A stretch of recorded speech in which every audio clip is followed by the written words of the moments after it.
Petrol stations across the country have seen a drop in sales. The AA, based in Basingstoke, says almost 500 million fewer litres of fuel was sold between April and June compared to the same period last year.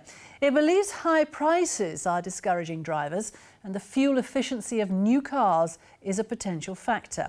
Well, today a competition is taking place to find the most efficient car.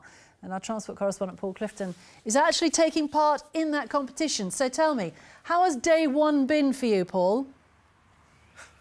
Sally, it is absolutely shattering. It is such hard work. The aim is to do 400 miles over 2 days using as little fuel as possible. Now, I'm co-driving this with my son, Doug, and I have to say, it's such hard work, isn't it? It's really difficult. We've been driving all day. We've been trying to keep as many distances as possible, keep moving, and try and keep in fourth and sixth gear at about 1100 revs. It's knackering. Nobody likes you. We've had many flash lights and signals. It's not an easy way to drive. OK. Now, before we started this, we took some advice from a man who's won this event for the last 3 years running. His name is Mick Limford. It's attention to detail, and more to the point, it's accepting that you're not going to get anywhere as quick as you would in normal driving. If you take that amount of care with your driving, then it's amazing the figures that you can achieve. Now, these are some of the other dozens of cars that have been taking part in this event.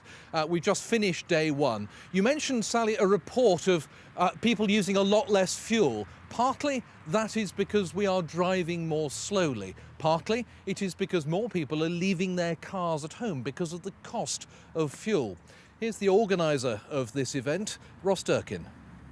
I think with fuel at the price that it currently is, you can't ignore the fact that you could save probably £1,000 a year, firstly by going to a more economical vehicle, and then by driving that vehicle more economically. And I think those two things are coming together, and that is the reason why fuel sales are dropping.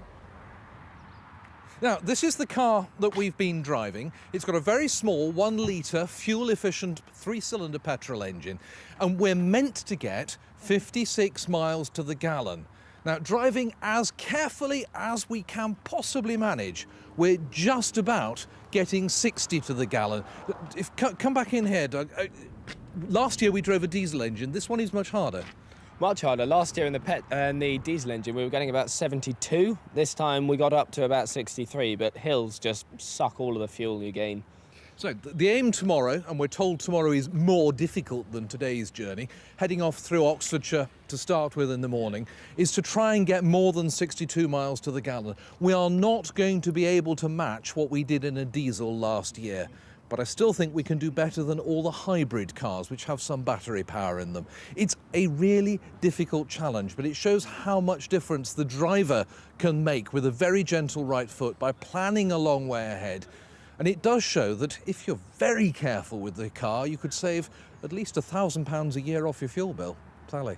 Good luck with that. Tomorrow we'll be with you again, Paul. So that's Paul and his son, Doug, with a gentle right foot, as Paul says. I don't know, 56 miles to the gallon. That's what they call the average, isn't it? But that's really difficult. And Paul's right, it's very, very difficult to stick to that. It is hard.